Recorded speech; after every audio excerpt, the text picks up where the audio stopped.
माँ भवानी तुम्हारी जय जय हो।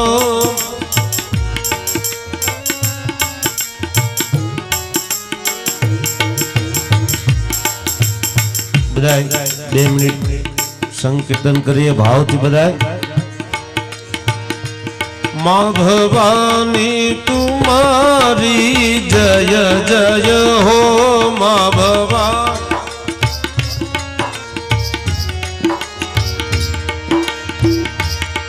मायम्बा तुम्हारी जय जय हो।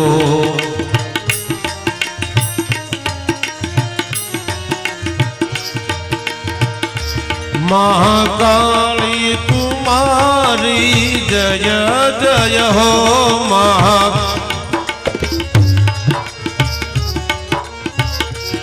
महाकाली तुम्हारी जय जय हो।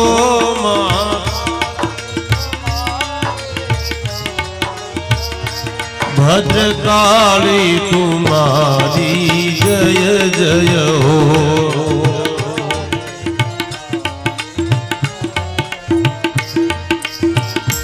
माँ बहुचर तुम्हारी जय जय हो।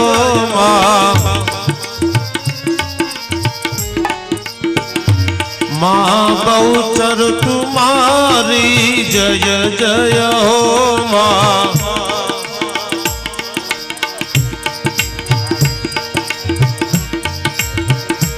माँ बहुचर तुम्हारी जय जय हो।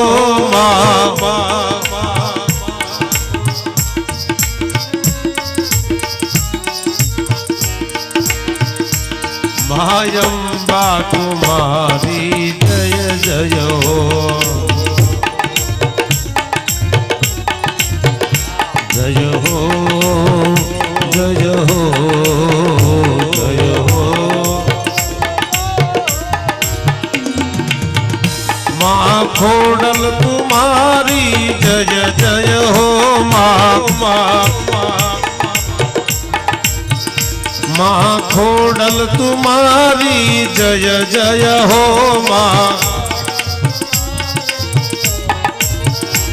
मायावड़ तुम्हारी जय जय हो। जय हो जय हो।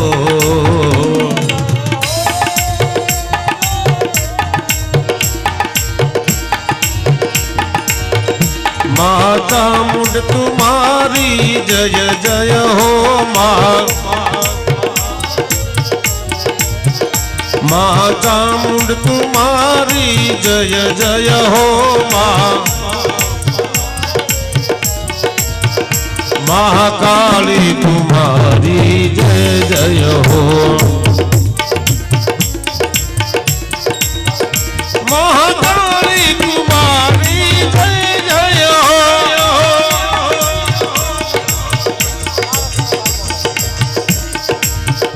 महाकाली तुम्हारी जय जय हो।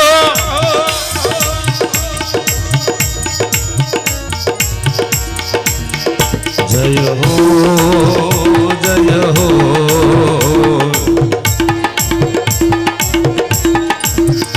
जय हो जय हो जय हो जय हो जय हो जय हो।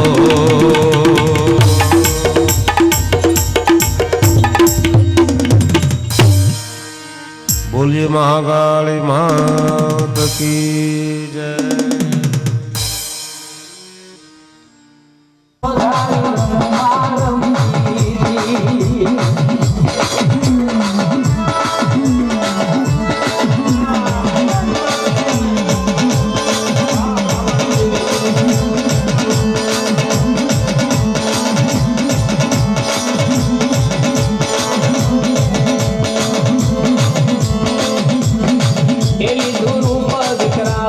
मस्तक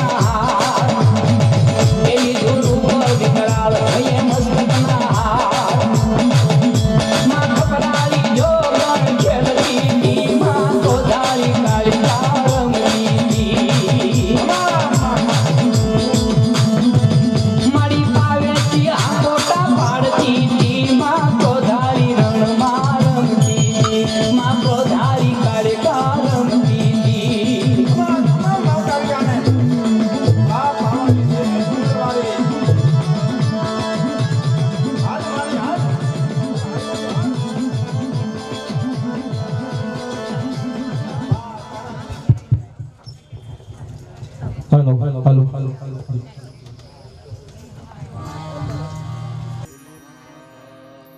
માત કી જય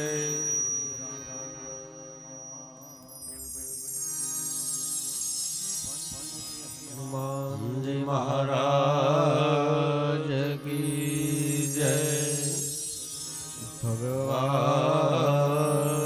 કી જય મહારાજ કી જય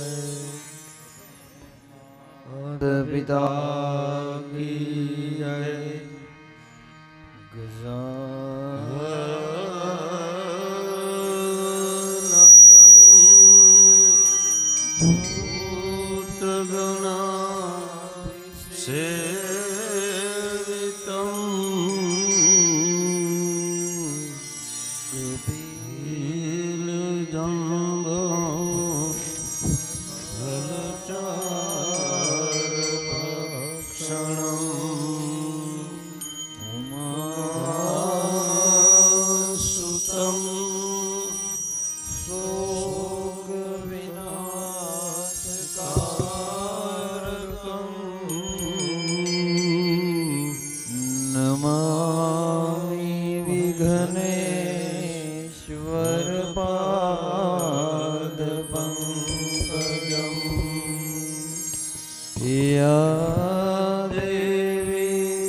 प्रेम सहित मैं गादी धरूं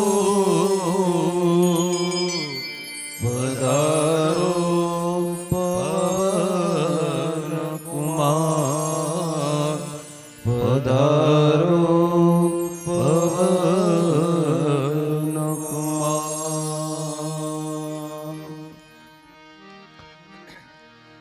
व्यासपीठ उपरથી શરૂને જય સિયારામ। ઓમ નમઃ શિવાય। જય માતાજી। જય શ્રી કૃષ્ણ।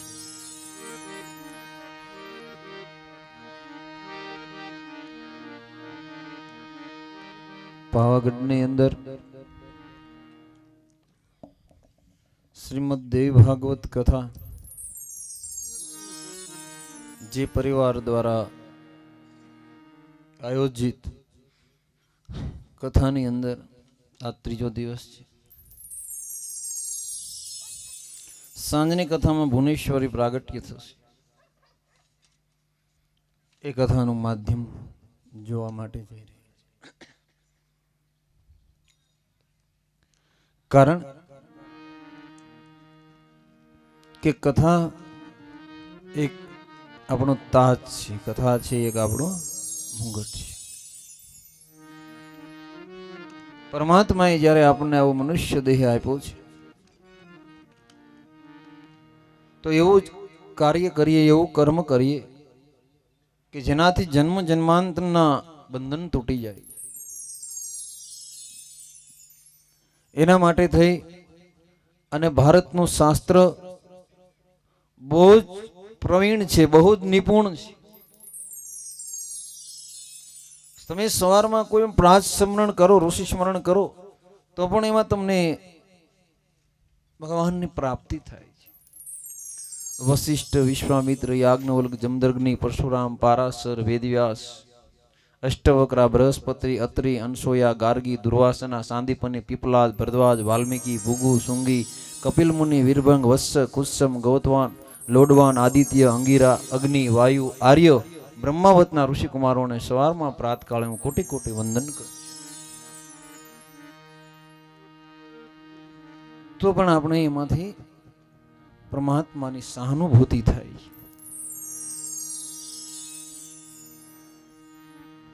સવારમાં, સાંજ અને મધ્યાહન કોઈ પણ એક વખત ભગવાનની ભગવતીને યાદ કરવા માટેનો અવશ્ય ટાઈમ નિયમ રાખો.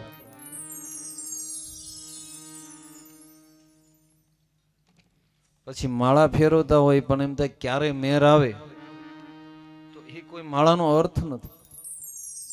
ગણતરિયા ભાઈ તારો પારો આવ્યો ને મારો વારો આવ્યો, એ કોઈ માળા નથી. જરૂર જ નથી. હું તો એમ કહું છું કે માળાની જરૂર જ નથી. તમારા અજંપા જાપ ચાલે. જો તમારી પાસે કોઈ એવી સદગુરુ મહારાજની કૃપા હોય તો સાહેબ હું એમ કહું છું કે માળાની જરૂર નથી. તમે સૂતા હોય ને પણ તમારો આત્મા અજંપા જાપ કરતો હોય, એ બોલતો હોય, એની જરૂર છે. બાકી એ તો બધું ગણતરીયું છે, એમાં નક્કી ન થઈ શકે.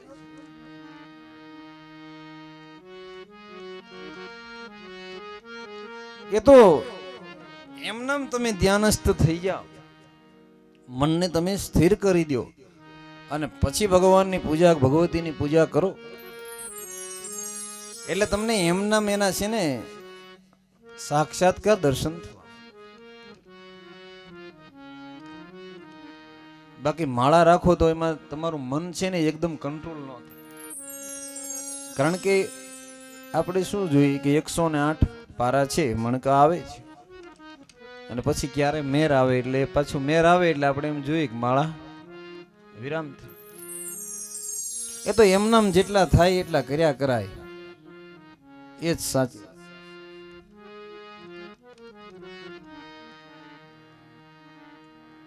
એટલે એવું કાર્ય કરવું કે માળા છે. પતિત પાવન બાપુએ એક પ્રવચન બહુ સરસ કર્યું માળા વિશે, કે માળા બની કઈ રીતે.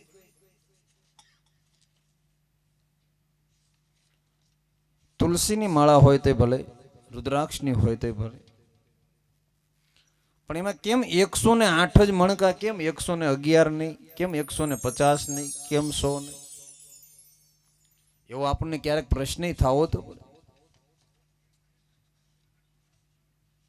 ના, પણ આપણે તો કેવું છે, એક હાલ્યું એની વાંહે પછી બધાય.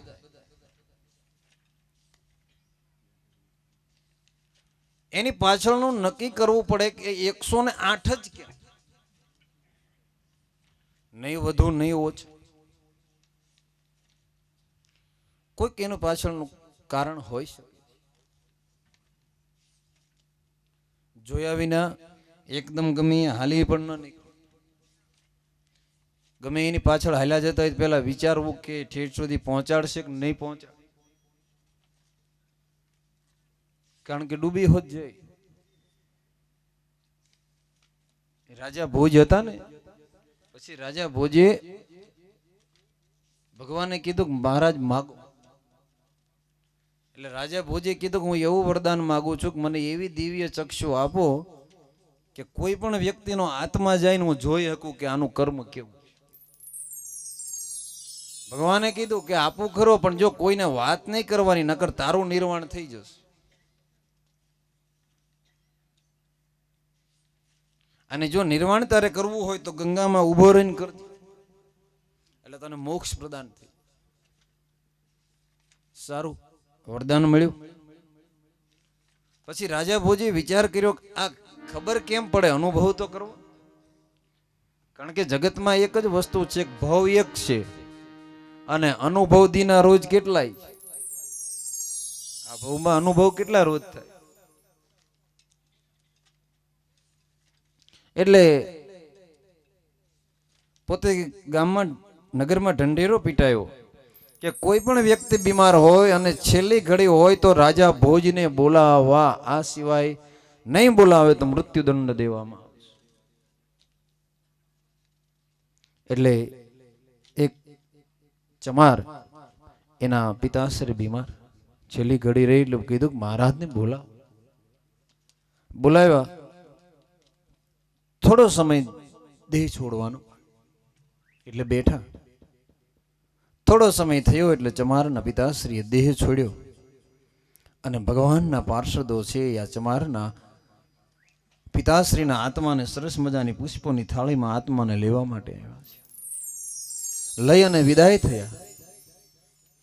એ રાજા ભોજે પોતાની નજર સમીક્ષ જોયું. નજર સમીક્ષ જોયું એટલે પોતે એવો વિચાર કર્યો કે ઓહો, નીચના હાવ કાષ્ટગાત જ્ઞાતિ છે, શુદ્ર જ્ઞાતિમાં જન્મ છે, પણ આનું કર્મ તો જુઓ, ભગવાનના પાર્ષદો આને લેવા આવ્યા છે. રાજા ભોજે જોયું પણ કઈ તો ન હકા. એટલે ઘરે જે રાજમાં જઈ અને પોતે થોડોક અસુધારા વહેવા લાગી. એટલે મહારાણીએ પૂછ્યું કે મહારાજ રોવાનું કારણ? કીધું નહીં કે આપણા ગામ રાજમાં એક શુદ્ર જ્ઞાતિમાં દેહાંત થયું છે ને એટલે એનો મને શોખ છે. મહારાણીએ કહ્યું કે એવું તો ચાલ્યા કરે મહારાજ, એમાં શોખ થોડો કરવાનો. અને 15 દિવસ થયા અને મહારાજના સસરા બીમાર. એટલે મહારાણીએ કહ્યું કે આપણે જવું પડશે. ગયા. અહીંયા જ પાછો આ મુદ્દો આવ્યો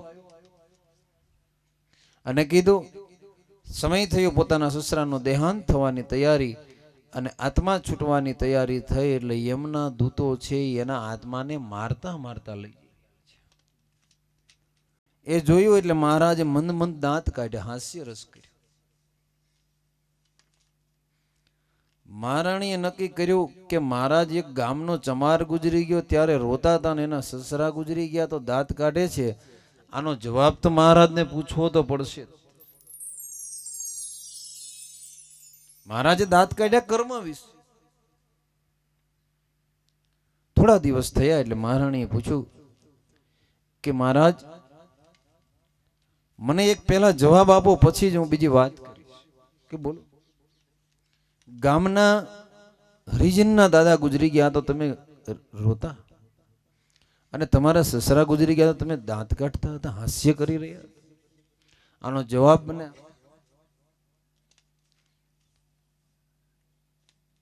એ સિવાય હું તમારાથી રીસાવ. મહારાજ મૂંઝાણ, શું કરવું? નક્કી કર્યું કે કામ કરો મહારાણા, આપણે બધા ગંગાના કિનારે જઈએ અને ત્યાં હું તમને જવાબ આપી દઈશ. કારણ કે મારું નિર્વાણ થવાનું છે એને ખ્યાલ હતો એટલે ખોલાવવાની વાત તો રહી. મહારાણીને લઈ અને હારે પોતાનો લાવ લશ્કર લઈ અને ગંગાના કિનારે આવવા માટે નીકળે છે અને વચ્ચે એક ખેતરમાં ઘડી વિરામ કરવા માટે રોકાણા છે. પ્રસાદની વ્યવસ્થા થઈ છે, બધાને જમાડ્યા છે અને બધા ઘડી આરામ કરે છે. એમાં રાજા ભોજે કુવાના કાંઠે ડેરા તંબુ તણાવી અને આરામ કરી રહ્યા છે. મહારાજ બેઠા છે, મહારાણી બેઠા છે. એમાં કુવામાં થોડો 2 ફૂટ નીચે ચીભડાનો વેલો હતો ને થોડા થોડા ચીભડા અને એમાં બકરા ગોવાળના ચરતા હતા. એટલે બકરીએ બોકડાને કીધું કે મને આમાં ચીભડું છે ને, ચીભડું મને વેલો આમાંથી લાવીને દે ને. મહારાજ જોઈ રહ્યા છે, મહારાજ સમજે છે ભાષા. બીજી વખત બકરીએ કીધું કે હું આપને કહું છું. ત્યારે બોકડાએ એટલું કીધું કે હું રાજા ભોજ જેવો ગાંડો નથી કે હું મારો દેહ છોડું, તારે લેવું હોય તો લે, નકર કાંઈ નહીં. હું રાજા ભોજ જેવો ગાંડો છું નહીં, હું મારો દેહ નહીં છું. ત્યારે રાજા ભોજે નક્કી કર્યું કે આપણે સંગ પાછો વાળો મહારાણીને કે મારે વાત કરવી નથી, બોલવું હોય તો બોલો, નકર કાંઈ નહીં. સમજે ને સમજાય, નો સમજે નો સમજાય. જય સિયારામ. ઓમ નમઃ. કારણ કે આપણને એકની પાછળ ન હાલ્યું જોવું. પેલા વિચારવું કે આપણને સંગ ઠેઠ પોગાડે એવું છે, ન પોગાડે એવું હોય તો પાછું વળી જાય. અમે ગિરનાર ચડતા વહેલા 2-3 જણા હતા. એમાં આગળ 2 યુવાન હાલ્યા જાય, એક લેડીઝ અને એક પુરુષ. એટલે મને કે બાપુ આમની હારે આપણે હાલ્યા જાય. મેં કીધું આ રંગલા કહેવાય, આમનો સંગ ન કરે.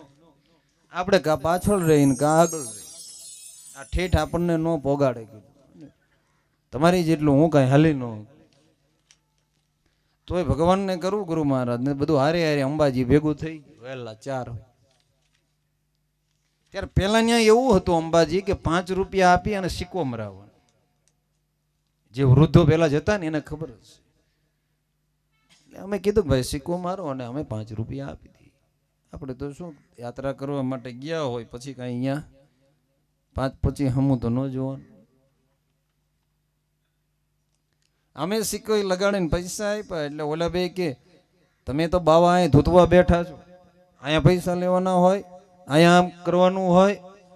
જેમ ફાવે એમ બોલવા માંડ્યા અને મહાત્માનો મગજ ગયો. આને ખેંચો જીપ્યો અને બે માંડ્યા દોડવાનું. મહાત્માએ વગાડ્યો ડંકો. આને જ્યાં ડંકો વાગ્યો ત્યાં તો નીચે પગથિયાથી જ બાવા માંડ્યા નીકળવા. हमारी हारे होता એને पकड़े था कि इसको नहीं वो नहीं, वो आगे बढ़ रहे हैं, उसको लाओ, उसको भैरव जप खिला दो, उसको भैरव जप पर ले जाओ. ત્યાં તો નીચેથી એક કરતા લગભગ 21 સાધોડા નીકળ્યા. અમારાને પકડ્યા મેં એ નહીં, અમારી હારે છે, જો સિક્કો મારે. એને છોડાવ્યા. ઓલામને 5-5 રૂપિયા કીધું બાપુ અમે દઈ દઈ. પછી મારી હરિયતાને કીધું, મેં કીધું આ રંગલાનો સંગ કરાય નહીં, નગર આપણે હેરાન થઈ જાય. કહેવાનો આશ્રય એટલો છે કે એવા વ્યક્તિની સાથે તમે ચાલો કે તમને કાંઈક ભગવતી મુક્તિ પ્રદાન કરવા માટેના જેના વિચાર હોય એવા વ્યક્તિનો આશ્રય લેવામાં આવશે તો આપણું કાર્ય સિદ્ધ થશે.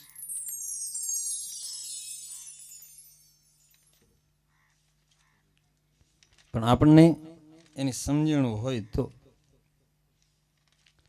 દાડમ એક જ હોય, કેટલા દાણાને ભેગા રાખે છે કોઈએ જોયું છે? ફ્રૂટમાં ગુણ છે. એક દાડમ હોય તો અસંખ્ય દાણાને ભેગા રાખે છે, પણ જ્યાંને એને તોડો ખોલો એટલે બધા નોખા નોખા થઈ જાય. કહેવાનો આશ્રય છે કે કુટુંબ, પરિવાર, શિષ્ય કે જે કાંઈ હોય એને એકત્ર થઈ કાર્ય કરે એટલે એ સંગઠન તૂટતું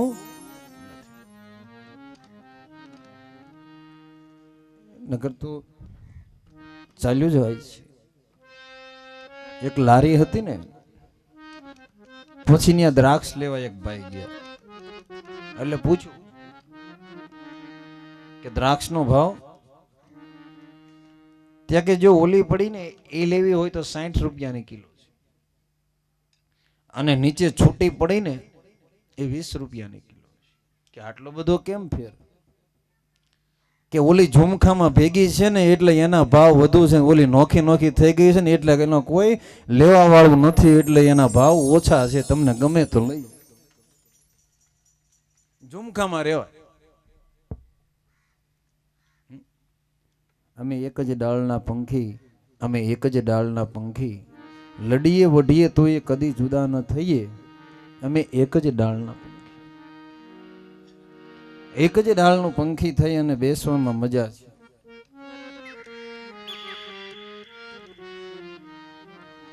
તો આપણે માળા વિશેની વાત કરતા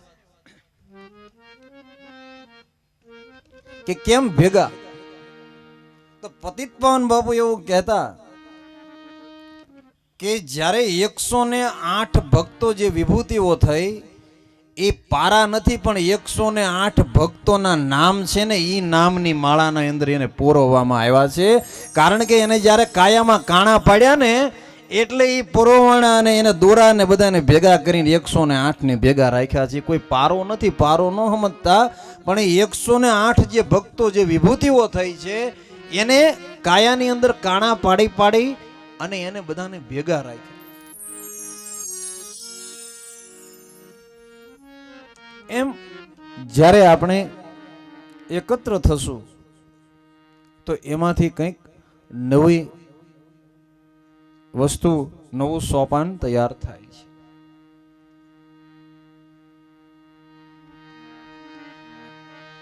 પણ કોઈ એવા સારા મહાપુરુષો સંતો મળી જાય તો થઈ જાય. અને એ તો સંત જગાડે અને સંત સુર એનામાં તાકાત છે. તો આપણે કથાને જ્યાંથી વિરામ આપ્યો છે ત્યાંથી કથાને આગળ લઈ જઈએ.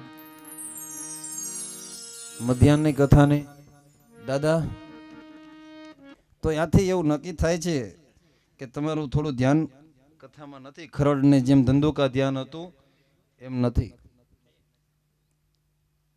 તો આ પ્રમાણે આપણે જોઈ રહ્યા હતા કે તાશ્રી છે એ પોતે કાશી નરેશને ત્યાંથી હરણ કરી અને હસ્તિનાપુર લાવ્યા. માતુશ્રીને યાદ કરી કહ્યું કે માતે આપની આજ્ઞા પ્રમાણે હું હસ્તિનાપુરને આમંત્રણ નહોતું આપવામાં આવ્યું અને હું આ ત્રણેયને આપના આજ્ઞા પ્રમાણે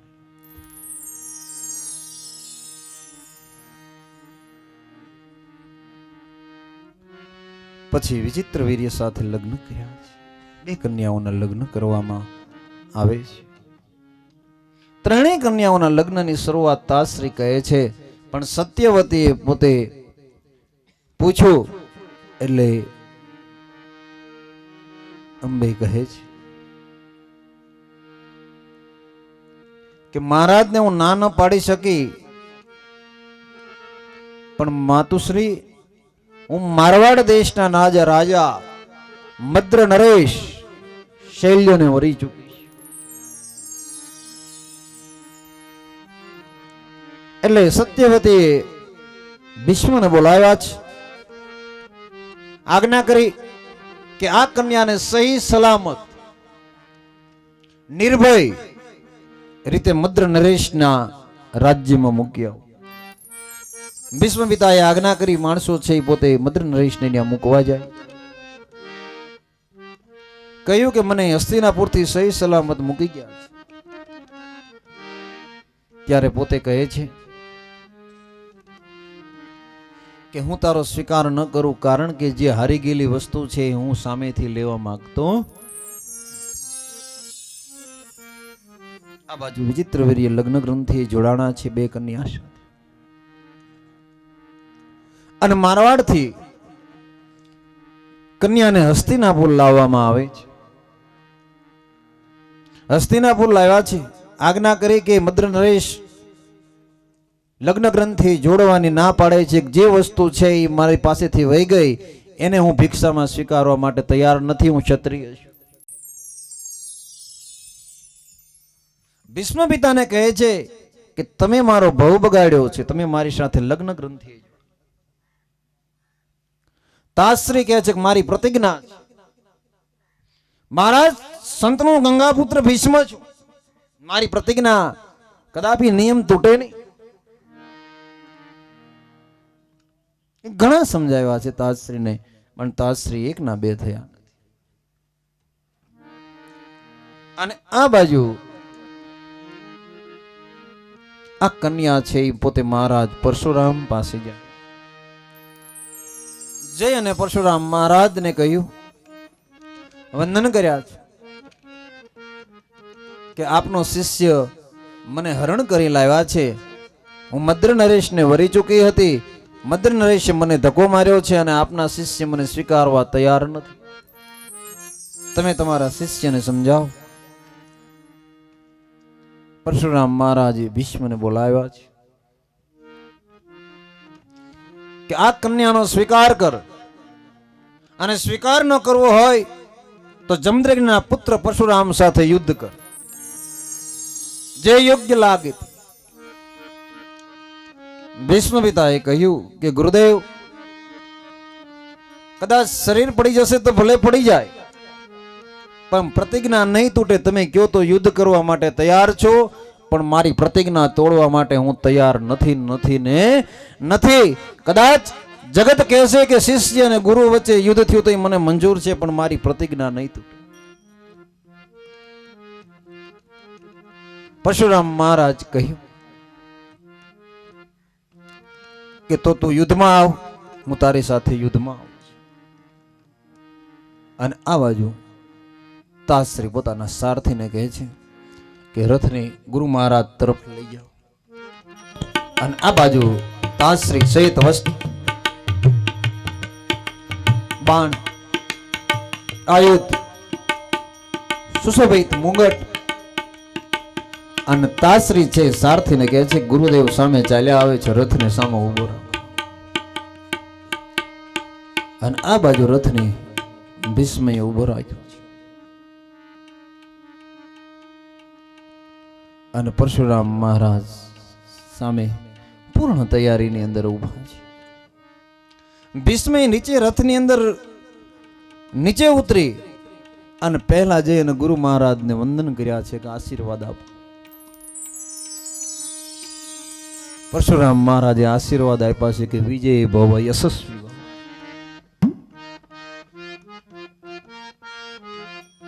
જો તું મને ભીષ્મ વંદન કરવા ન આવ્યો હોત તો હું તને યુદ્ધમાં જીતવા ન દઉં, પણ વંદન કરી આશીર્વાદ તો તું લઈ. અને આ બાજુ ભીષ્મ અને પરશુરામ મહારાજ વચ્ચે યુદ્ધની શરૂઆત થાય.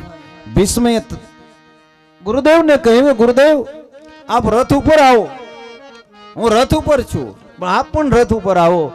અને એ વખતે પરશુરામ મહારાજે કહ્યું, મંત્ર ભણી અને જેટલા રથ હતો એટલા ઊંચા થયા છે, અને કહે છે કે ધરતી છે એ મારું આસન છે, ગાયત્રી છે એ મારું કવચ છે, અને આયુધ છે એ મારા શસ્ત્ર છે, મારી કાલી છે. તું યુદ્ધની શરૂઆત કર, હું આ બાજુ યુદ્ધની શરૂઆત કરું છું.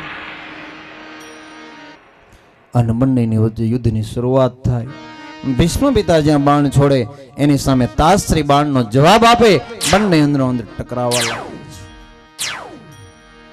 આ બાજુ ભીષ્મ બાણને છોડ્યો, એ બાજુ પરશુરામ મહારાજ બાણને છોડ્યો.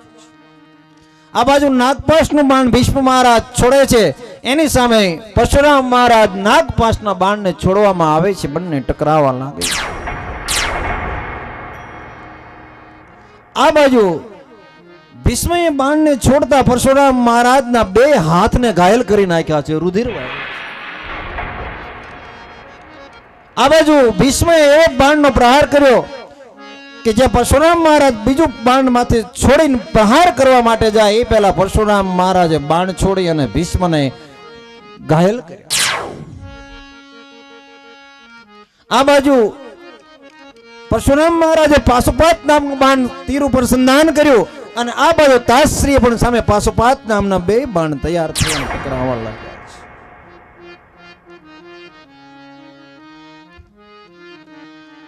ભીષ્મને ઘાયલ કર્યા છે, અને છેલ્લે ભીષ્મે જ્યાં પોતાના બાણ ઉપર બ્રહ્માસ્ત્ર મૂક્યું છે, અને બ્રહ્માસ્ત્ર જ્યાં મૂક્યું ત્યાં આકાશના વાદળો એકદમ ઘટાટોપ બનીને ઘેરાવા લાગ્યા. સામે મદ્ર નરેશની પત્ની ઉભા છે, મહામુનિ ઉભા છે. આકાશના વાદળો એકદમ ઘટાટોપ થવા લાગ્યા છે. જો બ્રહ્માસ્ત્ર છૂટી જશે તો પરશુરામ પાસે બ્રહ્માસ્ત્ર છે નહીં. મહામુનિઓ જોઈ રહ્યા છે કે મહારાજ પાસે તો બ્રહ્માસ્ત્ર છે નહીં. હમણાં તાસરી બ્રહ્માસ્ત્ર છોડશે તો પરશુરામ મહારાજ નું નિર્વાણ. આકાશવાણી થઈ છે, હે તાસરી, હે ગંગા પુત્ર, હે શાંતનુ પુત્ર, હે ભીષ્મ, બ્રહ્માસ્ત્રનો ઉપયોગ ગુરુ મહારાજ ઉપર ન કરીશ. આટલી જે આકાશવાણી થઈ અને ભીષ્મે જે બ્રહ્માસ્ત્ર આમ મુઠ્ઠીમાં લીધું તો એ બ્રહ્માસ્ત્ર પાછું મંત્ર ભણી અને પાછું મોકલ્યું છે, અને દેવોએ આકાશમાંથી તાસરી ઉપર પુષ્પ વૃષ્ટિ કરી છે. જય ઘોષ. અને ગુરુદેવને વંદન કરી અને ભીષ્મ રથ લઈ અને નીકળી ગયા છે કે ગુરુદેવ આપ જીત્યા અને હું હાર્યો, પણ હું આપની પ્રતિજ્ઞા મારી તોડીશ. પરશુરામ મહારાજને કન્યા કહે છે, ભીષ્મએ હવે શું કરું? પરશુરામ મહારાજે કહ્યું કે મારો શિષ્ય એટલો બધો નિપુણ છે કે મેં તને પુરાવો દેખાડી દીધો કે કદાચ મારો શિષ્ય વધ થઈ જશે પણ એની પ્રતિજ્ઞા નહીં તોડે, કારણ કે જે મેં એને જોયો છે, એને જાણ્યો છે, પછી જ મેં એને મારો શિષ્ય બનાવ્યો. ભીષ્મ મહારાજ તાશ્રી ચાલ્યા જાય છે. આ બાજુ કન્યાએ પણ છેલ્લે નક્કી કર્યું કે હવે મારું કોઈ નથી, અને પોતે પણ એ જોડે છે. પણ છેલ્લી વાસના એક જ છે કે આમાંથી હું ક્યારે બદલો. અને આ બાજુ સમય આવતા ચિત્રવીર્ય નિર્વાણ પામ્યા છે, અને વિચિત્રવીર્ય પણ થોડો સમય જતા પોતે નિર્વાણ પામે છે. સત્યવતીએ ખૂબ શોક વ્યક્ત કર્યો છે. સત્યવતીએ ખૂબ શોક જોયો છે. ભીષ્મને વાત કરી કે બેટા, એક પુત્ર હતો, એ પણ જંગલમાં નિર્વાણ પામ્યો, અને લગ્ન ગ્રંથિએ જોડાણ્યા પછી વિચિત્રવીર્ય પણ નિર્વાણ પામ્યો. હસ્તિનાપુરની ગાદી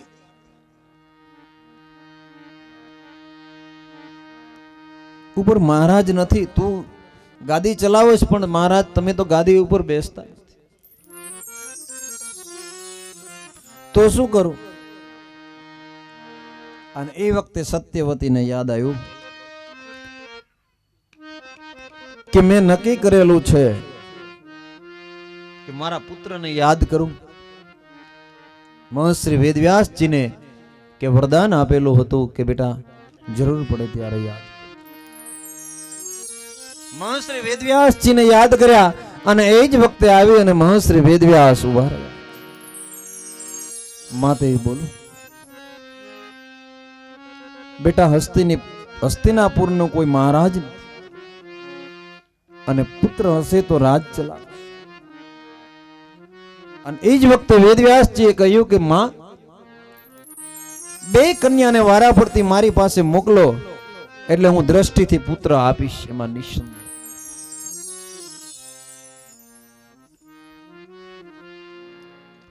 સત્યવતીએ બે રાણીઓને કહ્યું કે મારા પુત્રની સામે પૂર્ણ તૈયારીમાં ઉભા રહેજો, એટલે પુત્ર અવશ્ય આપશે. મહેલમાં બોલાવે છે. અને જ્યારે અંબાલિકા આવ્યા અને વેદવ્યાસજી સામે જ્યાં વંદન કર્યા, જ્યાં વેદવ્યાસજીએ દ્રષ્ટિ ખોલી, પણ એટલો તપ, એટલો તેજ કે જ્યાં વેદવ્યાસે દ્રષ્ટિ કરી, આન કન્યા આંખો બંધ કરી. આંખો બંધ કરી આપ જઈ શકો છો. માતુશ્રીને બોલાવ્યા. માં, ગજબ થયો. કેમ બેટા? કે તારા દીકરાના ઘરેથી છે મારા તેજ જેરવી નથી શક્યા. પુત્ર થશે પણ અંધ પુત્ર,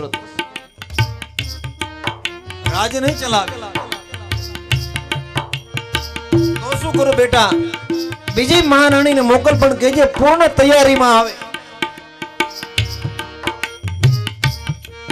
અમે એને સમજાવ્યા છે,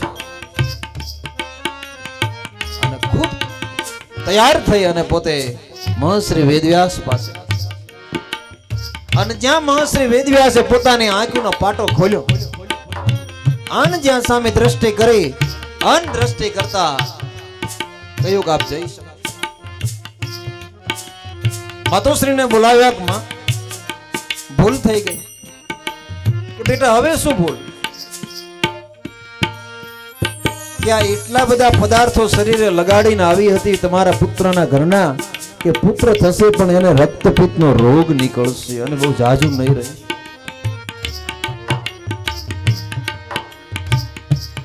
હવે કોઈ છે કે હવે પુત્ર વધુ નથી, પણ દાસ. દાસીને મોકલો. આ તો ક્યાંય માં કરવાનું છું. મહર્ષિ વેદવ્યાસ પારાશર પુત્ર બોલું છું. અને દાસીને પોતે જ્યાં પ્રભુ મહારાજ પાસે ઉભા રહ્યા, જ્યાં પાટો પોતે ખોલ્યો, જ્યાં તેજ પુંજનો ઘા કરી, આપ જઈ શકો છો. માતુશ્રીને બોલાય. માં, પુત્ર થશે પણ મહાજ્ઞાની, મહાવિદ્વાન, સત્યની ઉપર તટસ્થ રહેવા વાળો પુત્ર પુત્ર પ્રાપ્ત થશે આટલું કઈ મહર્ષિ વેદવ્યાસે પ્રસ્થાન. સમય આવતા સુતનામના પુરાણ શૌનકાદ ઋષિઓને કહે છે કે અંધપુત્રનો જન્મ થાય છે અને નામકરણ સંસ્કાર કરવામાં આવે છે. ધૃતરાષ્ટ્ર નામ પડે. બીજા પુત્ર થાય છે જેનું નામકરણ સંસ્કાર કરવામાં આવે છે. પાંડુરામ પાડવામાં આવે. ત્રીજા પુત્રનો જન્મ થાય છે અને ત્રીજા પુત્રનું નામ મહાત્મા વિદુર રાખવામાં. આ પ્રમાણે પોતે કથા મહર્ષિ વેદવ્યાસજીના અંશથી પુત્ર. સુતનામના પુરાણે શૌનકાદ ઋષિઓને કહે છે સત્યવતીએ કહ્યું કે ધૃતરાષ્ટ્રને ગાદી સોંપો અને પાંડુ મહારાજને રાજનો કારભાર સોંપો. ધૃતરાષ્ટ્રને ગાદી સોંપવામાં આવી. સત્યવતીએ કહ્યું ભીષ્મને કે ધૃતરાષ્ટ્ર માટે કોઈ લગ્ન ગ્રંથિ જોડે મહારાજની કન્યા.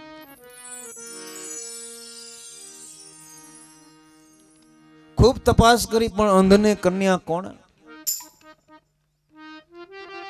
અને ભીષ્મ ગાંધાર દેશ ગયા છે. ગાંધાર દેશ જઈને ગાંધાર નરેશને આજ્ઞા કરી કે આપની કન્યા ગાંધારી મારા પુત્ર સાથે આપ. પણ અંધ છે, હું કેમ આપ? જો નહીં આપો તો હું હરણ કરીને લઈ જવાનો છું. પણ આપને આપવી પડશે. વાત સાચી છે. હું ગંગાપુત્ર ભીષ્મ. ગાંધાર દેશે નક્કી કર્યું કે લઈ જશે એના કરતા હું રાજી ખુશીથી પાણી ગ્રહણ. ધૃતરાષ્ટ્રનું પાણી ગ્રહણ કર્યું છે. પણ ગાંધાર દેશ શોક વ્યક્ત કરે છે કે જો તો ખરા દબાણથી પણ મારે લગ્ન કરવા પડ્યા. પોતાનો યુવરાજ, પોતાનો પુત્ર મામા શકુની પોતાના પિતાશ્રીના શબ્દ સાંભળી રહ્યો છે. પિતાશ્રી તમે ચિંતા ન કરો, ભીષ્મ પાસે માગો કે જાન લઈને આવવું હોય તો આવો, પણ એક મારું તમારે નિયમ રાખવું પડશે કે ગાંધારીની હારે એનો ભાઈ મામા શકુની કાપડામાં આવશે. બોલો તો અમને મંજૂર છે. તાશ્રીએ નક્કી કર્યું કે કોઈ વાંધો નહીં, ભલે આવે. આ બાજુ ધૃતરાષ્ટ્રના બીજા લગ્ન વૈશ્ય રાજાની પુત્રી જે વૈશ્ય છે એની સાથે બીજા ધૃતરાષ્ટ્રના લગ્ન. આ પ્રમાણે સુતનામના પુરાણે કહે છે કે ધૃતરાષ્ટ્રના લગ્ન ગ્રંથિ જોડાણા છે. આગળ દેવ ભાગવતમાં બતાવે છે કે પાંડુ રાજાના લગ્ન જે સુરસેન રાજાની દીકરી કુંતી હતા, અને કુંતી છે નાની મહાવિદ્વાન. એટલે સુરસેન રાજાની દીકરી કુંતી ભુજ રાજાએ સુરસેન રાજા પાસે માગણી કરી કે મારે દીકરી નથી તો તમારી દીકરી મને આપો, કારણ કે હું તમારી દીકરીને મારી દીકરી તરીકે રાખવા. અને સુરસેન રાજાએ પોતે પોતાની દીકરી કુંતી ભોજ રાજાને સોંપી છે અને કુંતી ભોજ રાજા કુંતાજીને મોટા કરે છે.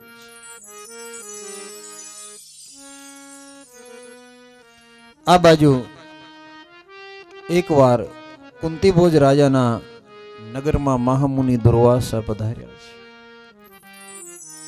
મહામુનિ દુર્વાસા આવ્યા છે, આદર સત્કાર કર્યો છે. કુંતાજી સેવા કરે છે. એમાં મહામુનિ દુર્વાસાએ કહ્યું કે કન્યા ત્યારે જોઈએ તે માગ તું કે હું તને આપવા તૈયાર છું. કારણ કે મહામુનિ દુર્વાસા બોલ્યા પછી બીજું બોલી ન શકતા, કારણ કે જે એટલે ક્રોધિત. કુંતાજીએ ન સમજણમાં માંગ્યું છે કે મને કોઈ એવો મંત્ર આપો કે જ્યારે હું પુત્ર ઈચ્છું ત્યારે પ્રાપ્ત. અને મહામુનિ દુર્વાસા એ મંત્ર આપ્યો છે કે જ્યારે જોશે ત્યારે તું બોલજે એટલે તને પ્રાપ્ત થશે. દુર્વાસા ચાલ્યા ગયા છે. અને દુર્વાસા ગયા પછી કુંતાજીને એમ થયું છે કે આ મંત્રનો પ્રયોગ તો કરી જોઈએ. કારણ કે એ તો નક્કી છે કે કોઈ પણ મંત્ર તમે સિદ્ધ કરો ને એટલે એ ફળ આપનારો થાય છે. અને જ્યાં કુંતાજીએ મંત્ર બોલ્યા ને એવા ભગવાન સૂર્યનારાયણ ભગવાન કુંતાજી પાસે આવ્યું, કહ્યું કે માગો. મહામુનિ દુર્વાસાએ આપેલા મંત્રથી આજે તમારી સમક્ષ હાજર થઈ. હું આપને પુત્ર દેવા માટે આવ્યો છું. તમે પુત્રનો મંત્ર માંગ્યો હતો એટલે હું આપને પુત્ર દેવા આવ્યો. કુંતાજી એકદમ મૂંઝાવા લાગ્યા, હવે શું? અને સૂર્યનારાયણ ભગવાને કવચ કુંડળ વાળા પુત્રનો કુંતાજીના ખોળામાં પ્રાપ્ત કરાયો છે. ચાલે કુંતા, હું આજથી તને મારો પુત્ર આપું છું અને આ પુત્ર કાયમના માટે તારો રહેશે અને આનું નામ પડશે કર્ણ. કુંતાજી વિચાર કરે છે કે મારા લગ્ન થયા નથી, હવે આ પુત્રનું શું? પોતાના દાસીને બોલાવ્યા છે. કહ્યું કે દાસી, આની કોઈ પણ ને ખબર ન પડે એમાં પુત્રને તો જલ્દી ને જલ્દી વહેતો મૂકી દે. ટીવીમાં જે દેખાડે છે એ કાલ્પનિક દેખાડે છે, દેવી ભાગવત દેખાડે છે એ સત્ય દેખાડે. દાસી લઈ અને પુત્રને લઈને હાલી જાય છે પેટીમાં. એમાં એક રથ ચલાવવા વાળો સારથી જેનું નામ અધિરથ છે. અધિરથ સામા કે દાસી આમાં શું છે? કે આમાં એક પુત્ર છે. અધિરથે કહ્યું કે તો મને આપી દે, મારે પુત્ર છે નહીં, હું આ પુત્રને અવશ્ય.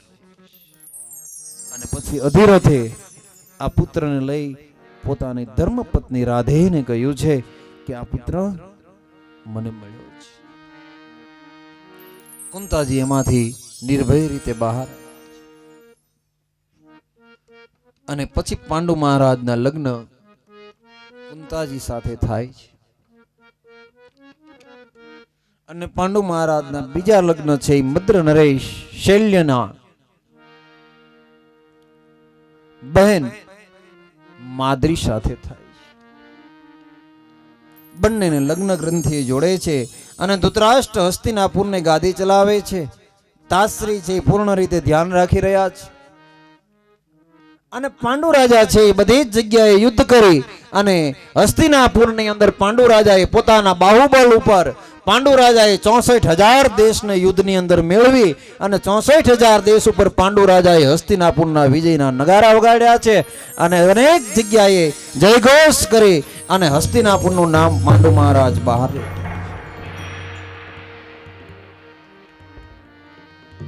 અને અનેક જગ્યાએ પાંડુ રાજાની કીર્તિ ગવાઈ. અને એવામાં એક વખત મહારાજ વનમાં વિચરણ કરવા માટે નીકળ્યા છે અને એમાં એક મૃગ અને એક મૃગલી છે એ ક્રીડા કરી રહ્યા. પાંડુએ જોયા અને પાંડુએ જ્યાં મૃગ અને મૃગલીને જોયા અને પોતે તીર સંધાન કરી અને પોતે મૃગ ઉપર તીર છોડ્યું. પણ જેવું તીર છોડ્યું અને જેવું મૃગના શરીરમાં લાગે એ પહેલા તો એમાંથી એક અઘોર વિભૂતિ બહાર આવી. તીર પોતાને ડાબા પગ છાતીના ભાગમાં લાગ્યું છે. રુધિર વહી. ઋષિમુનિ અસલ સ્વરૂપમાં આવ્યા અને ઋષિમુનિએ પાંડુને કીધું કે તે મારી અને મારા ઋષિ પત્નીની ક્રીડા પૂરી થવા નથી દીધી, મારું નિર્વાણ થશે, મારું મૃત્યુ થશે. તે તીર માર્યું છે. જ્યાં હું તને શ્રાપ આપું છું પાંડુ, તું તારી કોઈ બે પત્ની સાથે જો કોઈ ક્રિયા કરીશ તો તારું નિર્વાણ તરત થશે. અમારો પાંડુ મહારાજે વંદન કર્યા છે પણ ઋષિ મુનિનો શ્રાપ મિથ્યા થતો નથી. પાંડુ રાજાએ આવી કુંતાજીને અને માદ્રીને વાત કરી છે કે હવે હું તમારી સાથે નહીં જોડાઈ શકું. કેમ? કે હવે આ શ્રાપ છે.